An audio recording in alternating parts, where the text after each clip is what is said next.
আমরা কত অধ্যায় থেকে পড়াটা শিখব? ত্রয়োদশ অধ্যায়ের নাম কি? এখান থেকে আমরা কত নম্বর শ্লোকটা শিখব? আমরা শব্দগুলো জেনে নিই। কে বলেছেন শ্লোকটা? অর্জুন। শব্দগুলো জেনে নিই। প্রকৃতিম পুরুষাণাম চ এব ক্ষেত্রজ্ঞম এব চ এতদ্ ব্যতীতুমিচ্ছামি জ্ঞানম জ্ঞেয়ং চ কেশব প্রকৃতিম পুরুষাণাম চ এব ক্ষেত্রজ্ঞম এব চ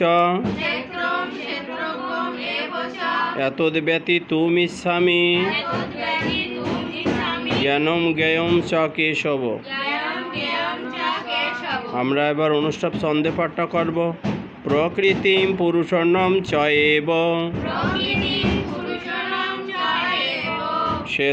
ক্ষেত্রজ্ঞম এব চ এতদ্ ব্যতীতুমিচ্ছামি জ্ঞানম জ্ঞেয়ং চ কেশব। প্রকৃতিং পুরুষাণাম চ এব